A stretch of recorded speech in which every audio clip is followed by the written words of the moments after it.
Il faut savoir que le plan de développement du secteur de l'énergie a été développé pour 2030 et il donne un certain aperçu sur le développement des infrastructures énergétiques au Cameroun. Je suis Vincent Kondiok, puisque je ne me suis certainement pas présenté. Je travaille à l'Agence internationale d'énergie atomique pour avoir dirigé le programme. Je m'occupe actuellement de tout ce qui est introduction d'électronucléaire dans le nouveau pays. Ça veut dire que dans le monde actuellement, tout pays qui veut se lancer dans le nucléaire, soit pour la première fois, soit pour l'expansion, comme les pays de l'Europe de l'Est ou alors l'Afrique du Sud, eh bien, nous sommes obligés d'une certaine manière de travailler avec eux et de les aider à le faire dans de bonnes conditions. Et ceci nécessite donc un certain nombre d'infrastructures. Ma présentation sera extrêmement simple. En réalité, je n'ai qu'un seul slide que vous voyez. Et ce n'est que sur ça que je vous parle. Donc, en fonction du temps qui m'est imparti, je parlerai jusqu'à ce que vous me sautiez. Et je voulais donc dire que ce n'est qu'une définition. Et j'ai la chance, cette définition, d'une certaine manière, de moi. Elle est sortie en 2008, nous l'avons mis dans notre document que nous appelons le National Document à l'AUA qui permet au pays de se préparer d'une certaine manière à l'introduction électronucléaire. Et aujourd'hui, je dirais qu'une grande partie du secteur de l'énergie, et vous commencerez à avoir un certain nombre de documents, et notamment un document qui a été écrit par M. Richard Lester, qui est le chef du département de l'énergie nucléaire à MIT, ainsi que certaines opérations sur le domaine de l'énergie, utilisent cette phrase. Parce qu'aujourd'hui, beaucoup de nous, quand on parle des infrastructures énergétiques, tout le monde parle que, je dirais, ce que nous appelons ici facilities. Tout le monde parle que de ce qui est de la production, ça veut dire les infrastructures de production énergétique. On va parler d'une centrale thermique, d'une centrale hydraulique, d'une centrale nucléaire, d'une centrale éolienne, etc. Et aujourd'hui, il est important de savoir que les infrastructures, ce n'est pas que ça.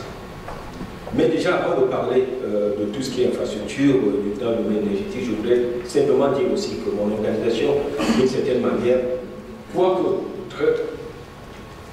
très branchée nucléaire, aujourd'hui, on a développé un certain nombre d'outils qui permettent et qui sont utilisés par la majorité des pays dans le monde sur tout ce qui est planification énergétique, évaluation de la politique énergétique et autres. Malheureusement, le Cameroun ne les utilise pas encore.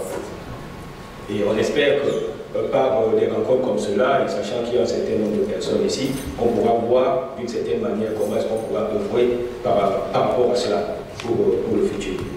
Donc je disais des infrastructures. Et si je revois cette phrase qui est très longue, qui a quand même un sens, mais il y a un certain nombre de points. Je vais partir à partir des derniers. L'énergie doit être, les 3 ans, elle doit être disponible. La disponibilité. Donc, un pays comme le Cameroun aujourd'hui doit penser à l'électricité de masse. Et ça, je crois que ce que le docteur Nassatine a dit, l'hydroélectricité, l'électricité thermique, ça c'est des systèmes de production d'électricité de masse. Qu'est-ce que cela comporte? Cela aide à développer en grande quantité l'énergie et en même temps à réduire les coûts. Et ça, c'est bien pour la population. Ça permet à ce qu'une grande partie des personnes dans le pays puissent avoir accès à l'énergie parce qu'ils pourront payer. Ce n'est pas encore, je dirais, il est à noter que beaucoup d'efforts ont été faits au Cameroun, il faut le reconnaître. Beaucoup d'efforts sont même planifiés à être faits au Cameroun. Mais il y a toujours, on peut toujours faire mieux. Aujourd'hui, nous nous rendons compte qu'un pays comme le Cameroun, le prix de l'électricité qui a augmenté encore hier récemment est le double à peu près de la majorité des pays africains comme la Tanzanie et comme le Ghana. Nous nous rendons compte que l'électricité coûte même plus cher au Cameroun qu'en France, et même en Suisse. Pour un pays où le salaire moyen, je ne le maîtrise pas très bien, mais on est bien en dessous de 50 000 francs, quelque chose comme cela. Donc vous voyez qu'il y a problème. Il y a aussi l'acceptabilité. Sur ce point-là aussi, je serais un peu, je dirais, un peu mitigé.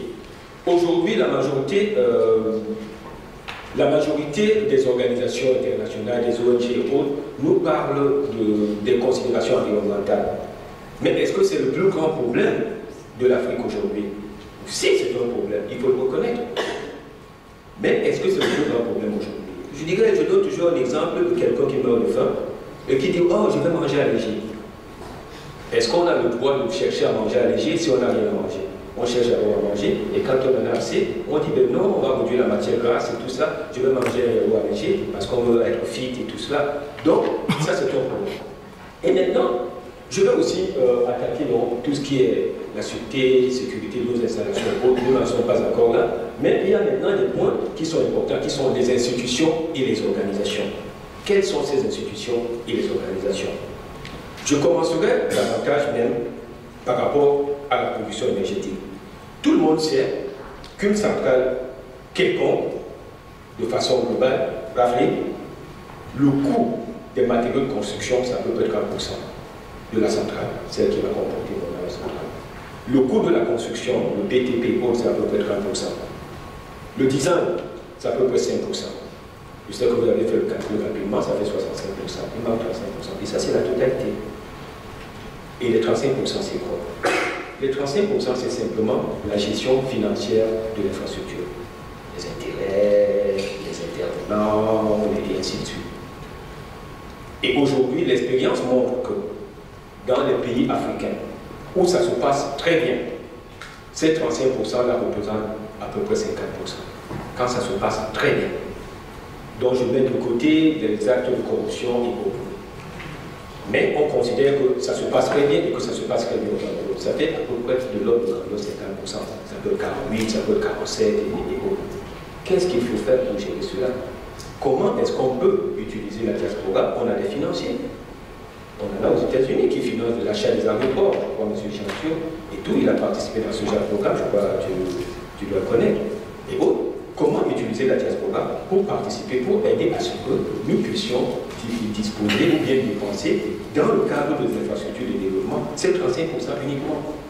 J'ai parlé du design. En réalité, quand on parle du design, 5%, là-dedans entre la faisabilité. Design, ça lié à la faisabilité, il y a la conception et autres. Tout cela, ça prend 5%. Les impacts environnementaux, seulement de certains projets que j'ai vus, prennent déjà 5%. C'était dans les 5%.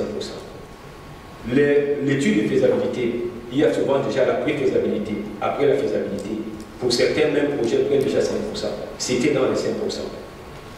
Il y a maintenant le design lui-même. Quels sont les gens aujourd'hui, pour un certain nombre de grandes infrastructures, qui sont capables d'entrer dans une centrale de production, par exemple à gaz, et dire voilà, ce système qui est là n'est pas assez sécuritaire par rapport à ce que nous souhaitons. En réalité, on a une institution, même si les sociétés comme AES et autres doivent le faire, et ils ont la capacité de le faire, on a aujourd'hui un cadre réglementaire qui devrait être aussi capable de donner d'une certaine manière des licences à cette infrastructure-là. Nous connaissons la mission d'un cadre réglementaire. Nous savons que nous avons un cadre réglementaire qui est établi. Donc le problème du Cameroun, ce n'est pas les institutions, c'est le fonctionnement de ces institutions. Nous avons un cadre réglementaire qui est établi depuis des années. Nous avons aujourd'hui, et depuis très peu de temps, des organisations par rapport aux codes et aux standards comme la norme qui ont été établis, qui d'une certaine manière devraient permettre à ce que nous ayons des produits de qualité. Et là, je reviendrai sur une phrase que j'avais dite il y a quelques années, parce que tout le monde est toujours là en train d'accuser l'AES par rapport à la qualité de l'électricité avec les stages. Mais déjà, nos installations, à 90%, sont en insécurité. Pourquoi? Parce que acheter un produit qui est un matériau qui a été fabriqué au Nigeria et autres coûte bien moins cher, ou bien certains produits de basse zone au niveau chinois coûtent extrêmement moins cher, et ceci est affordable pour notre population. Et c'est là où nous devrions régir donc, nos cadres, nos codes et standards et notre cadre réglementaire pour s'assurer que les équipements sont convenants. Parce que n'oubliez pas, dans un système électrique, pour ceux qui sont spécialisés, il y a des installations qui vont d'une certaine manière déstabiliser le réseau électrique. Et c'est pour cela que pour les grands consommateurs, ils ont ce qu'ils appellent un compteur de cosinus phi pour s'assurer qu'ils ne vont pas d'une certaine manière déstabiliser le réseau. Donc il y a tout un tas de problèmes au niveau de ces infrastructures. Qu'est-ce que je pourrais encore prendre là dont j'ai parlé? Maintenant, il y a un point très important sur lequel on a énormément discuté, c'est la capacité humaine. Le Cameroun a des gens qui ont été formés dans les plus grandes universités du monde. Le Cameroun a des compétences à tous les niveaux.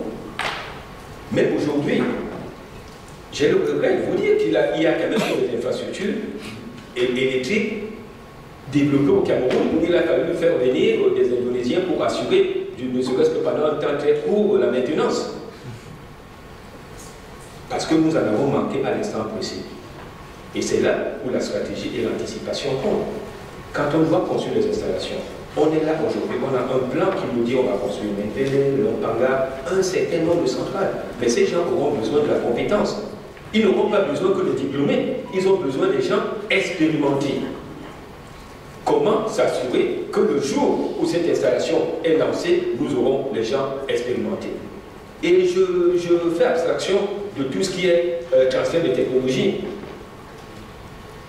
Je crois que c'est préférable parce que je pourrais parler trop longtemps et ça n'a pas de sens. Je pourrais maintenant parler d'un certain nombre d'exemples. En 1960, dans les années 60, nous avions à peu près le Cameroun, qui avait à l'époque la société EDC, Industrie du Cameroun, avait à peu près la même production énergétique que la Malaisie. Dans les années, avant les années 70, on a même été un peu plus au-dessus d'eux, puisque quand il y a eu la création de la SONEL, qui était le regroupement de PowerCamp et puis de EDC, on était devant. Et bien aujourd'hui, ils produisent 20 000 MW, nous sommes à l'ordre de 1000 quelque chose. Aujourd'hui, ils fabriquent des transfos, ce qui est un très grand problème pour nous. Ils fabriquent un certain nombre. Ils ont créé une industrie électrique où, je pourrais dire, ils ne sont pas complètement autosuffisants, mais ils ont une certaine suffisance. Au niveau de la capacité industrielle, qu'est-ce qui a été décidé au niveau stratégique au Cameroun pour dire, voilà, toute installation qui doit être construite, nous en avons 50 ou 10 qui vont être construites. Il faudrait que 10% ou 20% ou 30% de ce qui doit être fait, que cela soit fait localement. C'est ça qui va développer la main-d'œuvre. Et c'est ça qui va nous faire marcher notre DSE. C'est ça, ces sociétés seront obligées d'investir, de créer les compétences nécessaires pour que la construction, parce qu'aujourd'hui, au Cameroun même, je disais c'est très bien, moi j'ai été en Algérie où j'ai vu la construction des immeubles à Alger par les Chinois. Je vous dirais, même le portier, il est chinois. Au Cameroun, nous n'en sommes pas complètement là, mais on n'est pas très loin. Qu'est-ce qu'il faut être fait? Qu'est-ce qui doit être fait? Ça, c'est des questions que je pose, de telle manière qu'un certain pourcentage de toute l'infrastructure qui doit être construite soit faite par les sociétés nationales. Ça obligera les vendeurs de créer soit des filiales, soit des succursales et d'y former un certain nombre de personnes qui participeront. Et par là, ils apprendront. Et c'est là où on va s'approprier la technologie. Quand nous signons un contrat, on pense qu'une centrale nucléaire, une centrale thermique ou une centrale hydraulique, elle coûte 100 francs. Mais les Coréens n'ont jamais acheté une centrale quelconque ou même un TGV à plus rien. Ils achètent 10% ou 15% plus cher. Parce qu'ils vont signer un contrat de transfert de technologie. Et j'étais surpris récemment. Je reviens de Corée et je suis parti de Ulsan. J'ai voulu le faire de Ulsan à Séoul. J'ai pris le TGV. J'avais la nette impression que j'étais entre Paris et Lyon. C'était le même TGV. À la seule différence que j'étais dans un wagon qui était un wagon amélioré et où j'avais un certain nombre de conforts et d'arrangements bien meilleurs que le TGV français qu'ils ont acheté une dizaine d'années avec la technologie et qu'ils ont amélioré. Je ne dis pas que nous avons aujourd'hui la masse critique pour faire tout cela comme les Coréens. Quoique, quand ils lançaient même leur programme nucléaire il y a très longtemps, ils étaient plus pauvres que le Cameroun, ils sortaient d'une guerre et autres, et ils ont lancé une centrale nucléaire. Mais nous n'en sommes pas là. Mais dans notre réflexion, et c'est là où je terminerai, des plans ont été faits qui nous permettent de voir l'avenir de façon meilleure. Il faut le reconnaître. On a un certain nombre de documents, le PDSE, ainsi que le document sur lequel nous travaillons ici. C'est une